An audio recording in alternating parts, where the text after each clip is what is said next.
Welcome back to Boilers and Beyond. I'm Jordan Jones. Purdue basketball took its first loss of the season on Friday night against Northwestern, but it bounced back with a resounding win over Iowa on Monday night to even things up at Big Ten play with a 1-1 record after the early pair of games. We'll look at the Boilermakers after those first two conference games as they prepare for a big one on Saturday. And on the football side of things remain busy as the transfer portal has completely exploded.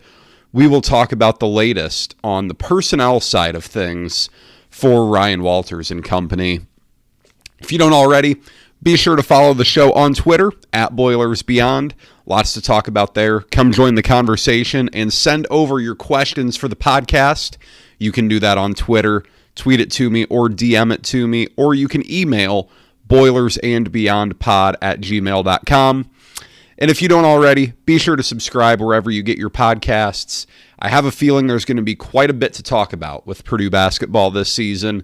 We'll be here at least once a week all the way through the end of the season. So you're going to want to subscribe so you can enjoy all of that. But Purdue opened up Big Ten play, as you all know at this point if you're listening to this show. Friday night, Purdue falls in Evanston 92-88 in overtime. Northwestern knocks off number 1 Purdue again. Purdue falls to number 4 in the AP poll and then splatters Iowa 87-68, a game where the final score is not indicative of how much of a blowout that game was. Purdue got up by 35 in the second half, I believe. Steamrolled Iowa. So, let's talk about this. I don't want to do too much, single game recap here. It's Tuesday night. We're more than half a week removed from Purdue losing to Northwestern. By the time you're listening to this, 36 hours removed from the Iowa game at bare minimum. You've already, digested it, moved on. But I think just looking big picture here, this is a really good example of what college basketball is. I saw a great tweet on Saturday that was essentially along the lines of, if you try to bring a college football mentality to college basketball, you're in a really tough spot. And what he meant by that is, in college football, you can't really afford to lose a game because it changes your season. And now, that's if you're a national championship contender. Expectations are relative, but every game means so much in college football. You have 3 times more games, almost 2.5, 3 times more games in your regular season in college basketball. Look, losses are going to happen. There's a reason a team hasn't gone undefeated since 1976. That was a decade before the three-point line was introduced to college basketball. It's going to happen. And for Purdue, you saw the blueprint for not just Purdue to lose, but for pretty much any team in the country to lose. Purdue turns the ball over 17 times against Northwestern. Purdue goes 5 for 19 from 3, and Purdue really struggled defensively. You combine all 3 of those things, and, with those defensive struggles, yes, Purdue wasn't great on defense, but also Northwestern hit a lot of shots. Northwestern hits 50% of its threes. Boo Buie has 31 points and, was automatic in the mid-range from, 8 to 16 feet. He was unbelievable. You factor in all of that, you're not going to win games. On the road especially, you're not going to win games, and Purdue almost did. Purdue's a turnover away, or, if Edey gets called, if there's an and one on Edey on that final play of regulation, Purdue probably wins that thing. Edey was unreal. He has 35 and 14, and then he has 25 and 11 against Iowa. He's been fantastic. He didn't have the best game against Northwestern, though, and that's crazy to say because he had 35 and 14, but he missed some shots he normally makes early on in that game. He went through a little bit of a cold stretch. That's okay. I mean, the stuff happens. It does. It's not the end of the world. Purdue's in such a tough spot here this season because every win is going to be met with the obvious answer of, well, how about we see it in the NCAA tournament? And every loss is going to be met with the absolute panic that we saw from Purdue fans on Friday night. I mean, that was message board meltdown material right there. So, look, it is what it is, right? Purdue's sitting at 8-1 right now through 9 games. It's looked good. The turnovers are a problem again. That's something that Purdue has to clean up. You saw how downright lethal Purdue is when it doesn't turn the ball over against Iowa. Purdue turns in 1.4 points per possession. That's an astronomical rate. Granted, Iowa doesn't play defense. It's hard to take a ton away from the offensive end against Iowa because of how poor its defense is. But, you see the difference. It's clear as day. Purdue's offense is far too good for it to turn the ball over as much as it has at times this year. And that's tough to say because you are going to have some turnovers, especially when you play as post-centric as Purdue does. It's going to happen, but 17 is way too many. Like Braden Smith had his first, high-volume turnover game of the year in that. It's, not ideal, but it happens. Zach Edey, he has 3 turnovers, 3 for Trey Kaufman-Wren, 2 for Mason Gillis. He's had too many turnovers this year. Something I've noticed there. Mason Gillis putting the ball on the floor has not been, when he goes to dribble, hasn't been a great outcome for Purdue this year. But, nonetheless, there's your issue. Purdue's shooting really well as a team from 3-point range right now. Purdue is shooting 39.7% from 3. That's 17th in the nation. It's fantastic. But it goes a little bit cold. Shoots 5 for 19 against Northwestern. Okay. It fixes it against Iowa to a degree, but it's not like Purdue was lights out from 3-point range against Iowa. In fact, it was only 6 of 18. No, excuse me, that was Iowa. Purdue was 8 of 25, so still, less than 33%, but it didn't matter. Purdue got so many offensive rebounds that it just scored on every single possession, more or less. But, you're seeing how good Purdue is when it doesn't beat itself. I'm not going to be that guy who says, well, if Purdue doesn't beat itself, it can't lose.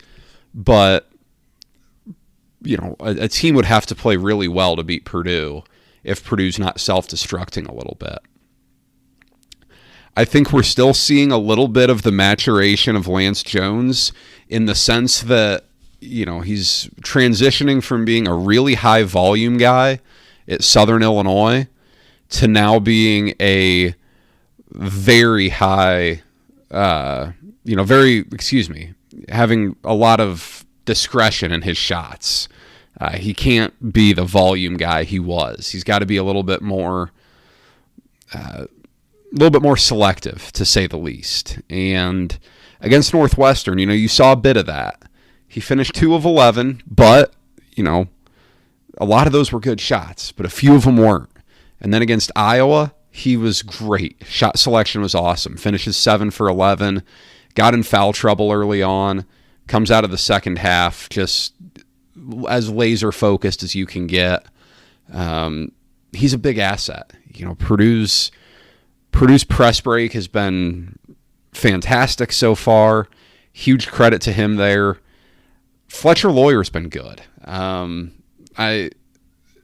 noticed, Fletcher Lawyer's going to be that guy that some fans just go after when Purdue loses because he's not an elite defensive stopper or I don't know. But he's been everything Purdue needs him to be so far. He was good in that game at Northwestern. Did he have his struggles guarding Boo Buie? Sure, but so did everyone. He still had 17 points in that game, helps Purdue stay in that thing. So, I'm really just spitballing here. The downside of Purdue losing to Northwestern is that it's a conference game. You almost would have rather just lost one out in Maui to some degree, I guess. I know the Big Ten isn't where this season is going to be judged ultimately. It's all going to come down to what happens in the NCAA tournament for most. And that Friday game was a really good test for the people that spent all summer telling me I only care what happens in the NCAA tournament, and then we're just livid on Friday night after Purdue lost. Can't have it both ways, but a lot of people will. So maybe you can. Purdue's going to be fine in the Big Ten. I really do. I don't know who would beat Purdue in the Big Ten. I don't say that no one can, because it's possible, and it seems like the favorite never really wins this thing. But, I just watched Michigan State lose at home to Wisconsin by double digits. That was the team you thought was going to do it. Illinois looks solid. Illinois just beat Florida Atlantic. Wisconsin looks all right. But, Purdue's got quite the advantage here. Big one on Saturday. Purdue goes to Toronto to take on Alabama. I am not going to sit here and claim to know a ton about Alabama's basketball program, but you know what they are, right? They are a really good offense, fine defense. They're going to shoot a ton of threes. They're going to play at a really fast pace, and we'll see how it goes. That's plain and simple. Grant Nelson's a good big guy. Comes from North Dakota State, 5-out type of guy. That's going to be a challenge for Purdue, but at the same time, it's going to be quite the challenge for Zach Edey, for him to try to deal with Zach Edey. A couple of good guards. I know Aaron Estrada and Mark Sears. Those guys are good players, but we'll see what Purdue does. That's a big opportunity. You look at this. I don't want to disrespect Jacksonville or Eastern Kentucky, but Purdue's pretty close here to, just being able to say they have 2 games left to see where they enter the new year. I think Purdue should beat both those teams. So, if you can win both these games against Alabama and Arizona, my God, you couldn't have reasonably asked for anything better. Even if you split them, it's not a big deal. You'd be going in with an insane resume, no bad losses. It could be worse. It could be a lot worse. Purdue's in a pretty fortunate spot here. It's weird to say that about a program that's lost to a double-digit seed 3 years in a row, but that's so far from being the best way to judge this team, because Purdue's in a great spot. Purdue's a really good team. Purdue gets 2 big-time matchups in a row here. This is kind of what Purdue's strived for. I remember for a long time where it felt like Purdue could never get the opportunity to play in these big-time games. Well, here you are. This is when these happen. The first 2 weekends, yes, Army-Navy's on Saturday, but the first 2 weekends without big-time college football. I know bowl games the next weekend, but they're lower-level bowl games. This is when folks start to tune into college basketball a little bit more. Purdue's got big opportunities each of the next 2 Saturdays. We'll see what goes on, but a couple of great opportunities for Purdue. Wanted to talk about football here on the way out a little bit. The portal is open, crazy busy. If you're one of those that follows college football at a bit of a national level, like I do, this is nuts. Lot to follow, but that's part of it. That's where we're at here. A few news and notes since the last time we talked. Dylan Downing entered the portal from Purdue. That's a big-time loss. Devin Mockabee right now is the only returning running back with any experience. Purdue gets Christian Womack off of a red shirt. He was a true freshman this year. Jaheim Merriweather comes in. He'll be a true freshman, but I don't know what Purdue's doing with Mondrell Dean. Purdue's got to add a running back out of the portal, I think. You're just too thin. You're an injury away from nobody having any experience carrying the ball in a college football game. That's a big one. Abdur-Rahman Yassin entered the portal. Not a huge shock, but now Purdue needs its top 3 receivers replaced. In addition to some depth at running back, offensive line, defensive line, linebacker, corner. Purdue's going to be crazy active here. I personally do not look into scholarship availability yet. I think it's a fool's mission to try to figure that out. It always works out. When's the last time you've heard of a team walking into fall camp and just not having scholarships figured out? It always works out. It'll work out just fine here. But, we'll see how many guys Purdue takes. As of right now, Tuesday night, December 5th, 9 o'clock, Purdue hasn't taken anyone that I'm aware of. That's going to change pretty soon. Visits will get going this weekend. Crazy times in college football. You're factoring the transfer portal on top of the 2024 recruiting class winding down. 15 days away from the early signing day, December 20th. Purdue suffered a notable decommitment today. Keondae Henry, 4-star wide receiver out of Texas, decommitted. Purdue's had some decommitments here recently. It's not the end of the world. It isn't some massive reason to panic. Let's see where Purdue sits in the recruiting rankings right now. Purdue had a nice spot over the summer, but, it's harder when these classes are very imbalanced. Purdue's still sitting at 27th overall in the recruiting rankings on 3. Pretty solid. That's pretty solid. That does still have Keondae Henry as a Purdue commit, though. So, who knows? Purdue'd like to finish that strong, though. You still have to recruit high school really well. I will beat this drum as long as I possibly can because, right now, they're 247 on Monday had Deion Burks as the best wide receiver in the portal. Is Deion Burks a good player? Yes, he absolutely is.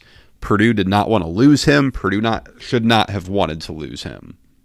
But is Deion Burks like the Keon Coleman, Jordan Addison type from a few years ago? Guys who've entered the portal and been All-American candidates? He's not that. You don't know what the portal is going to be from year to year. I don't know, I haven't spent enough time digging into it yet, but how many Power 5 offensive linemen, guys who can really start and play at the Power 5 level are there going to be?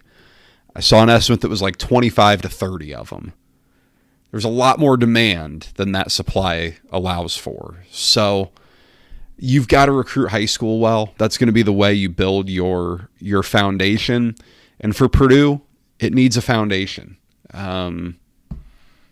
It's lost more players than it wanted to. I think a lot of these players Purdue is fine with, but there definitely were more than they anticipated, I would assume, that moved on. So we'll see what Purdue does. It needs a big month here if it wants to make a bowl game next year. And it's an uphill battle against that schedule, but it should be the expectation. It should be the goal. It should be the hope. You're in this 18-team Big Ten now. You put yourself in a tough spot, but now it's time to deal with it. So, one quick note, Seth Dagey moved on as the tight ends coach. He was the tight ends coach for Purdue. Now the offensive coordinator at Marshall. That's a loss. We'll see what Purdue does to replace him. That's the only staff move that I'm aware of to this point. We'll see if Purdue ends up adding a special teams coordinator. I know we've talked about that. As I said, Graham Harrell's not going anywhere. You see him out recruiting. He's not going anywhere. I don't think Purdue's going to have much going on there, but a little bit shorter of a podcast today, but sometimes that's the way basketball gets. There's only so much to say when the games just happen so quickly. Send over questions, though. I'll record something Sunday night, maybe Monday night after Purdue and Alabama play. Go deep into basketball a little bit at the 10-game mark. Talk about football. Should have additions to talk about then. Any more subtractions? We'll see. But thank you for listening. I appreciate all of you. If you have questions, send them to me on Twitter at BoilersBeyond. Email them to me, boilersandbeyondpod@gmail.com. I will be back here later this weekend, but enjoy the Purdue versus Alabama game and enjoy tracking the portal.